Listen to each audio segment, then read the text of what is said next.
আসসালামু আলাইকুম, স্বাগতম রুহানি উস্তাদ ইউটিউব চ্যানেলে। তো এক ভাই আমাকে কমেন্ট করে বলেছিলেন যে মধু এবং স্বাস্থ্য এই বইটা হয়তো ওনার পছন্দ হয়েছে। এটার ভিতরে মধু নিয়ে আলোচনা আছে, মধু নিয়ে রোগ ব্যাধি চিকিৎসা দেওয়া আছে। তো উনি কমেন্ট করে বলেছিলেন যে এই বইটা থেকে হার্টের একটা আলোচনা দেওয়ার জন্য আছে কি না। তো এই বইটা থেকেই হার্টের বিষয়ে বা হৃদরোগের বিষয়ে আলোচনা আছে, এটা আমি আপনাদেরকে এখান থেকেই দিতেছি। তো আপনারা দেখুন, এখানে হার্টের বিষয়ে আলোচনা আছে এবং খ্যাতনামা যে সমস্ত ডাক্তারগণ আছেন দেশি বিদেশি, তাদের মন্তব্য এখানে তুলে দেওয়া আছে। আমি আপনাদেরকে পড়ে শোনাইতেছি, তো আপনারা দেখুন। হৃদরোগী মধু। বাংলাদেশে হৃদরোগী তথা হার্টের রোগীর সংখ্যা অনেক। দুর্বলতা বা অন্য কোনো দৈহিক কারণে হৃদপিণ্ডের অবস্থা নির্জীবের মতো হয়ে গেলে এর স্পন্দন হয়ে আসে অত্যন্ত ক্ষীণ।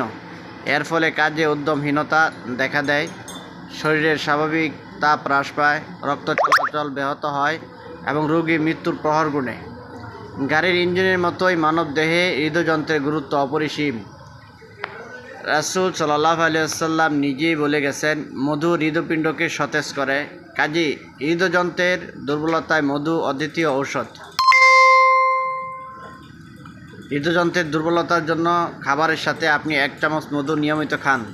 তাছাড়া এমনিতে যখন অবসাদগ্রস্ত মনে করবেন তখন হাতের তালুতে করে চেটে 1 চামচ মধু খেয়ে নেবেন। এখন দেখেন, খ্যাতনামা পুষ্টি বিশারদ ডাক্তার আর্নাল্ডো ল্যারন্ডো বলেছেন, মধু হৃদযন্ত্রের শক্তি বিশেষ।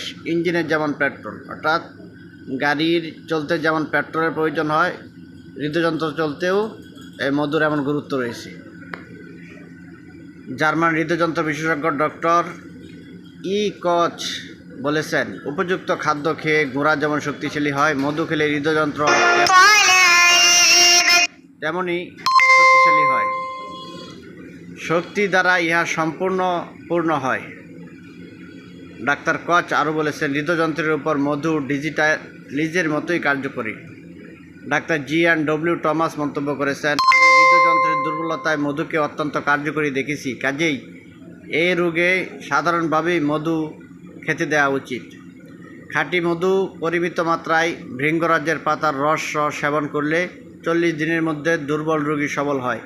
এতে বল, বর্ণ ও আয়ু বৃদ্ধি হয়। ঠিক আছে, এই যে এটা একটা চিকিৎসা দেওয়া আছে এখানে। খাঁটি মধু পরিমিত মাত্রায় ভৃঙ্গরাজের পাতার রস সেবন করলে 40 দিনের মধ্যে দুর্বল রোগী সবল হয়। এতে বল, বর্ণ ও আয়ু বৃদ্ধি হয়। এখানে আরেকটা চিকিৎসা দেওয়া আছে, দেখেন আপনারা।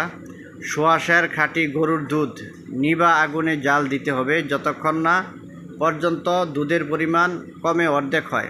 মানে দুধ যতটুকু তার অর্ধেক হতে হবে, নিভা আগুনে জাল দিতে হবে।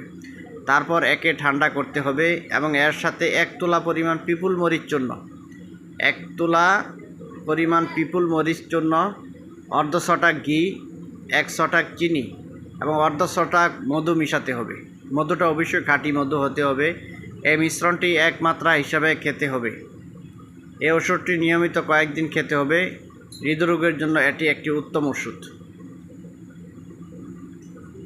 তো আমি তারপরেও আপনাদেরকে প্রথম থেকে শেষ পর্যন্ত আমি একবার দেখায় নিতেছি, আস্তে আস্তে দেখাইতেছি, আপনারা দেখতে থাকুন। এখান থেকে স্ক্রিনশটও আপনারা দিয়ে নিতে পারেন।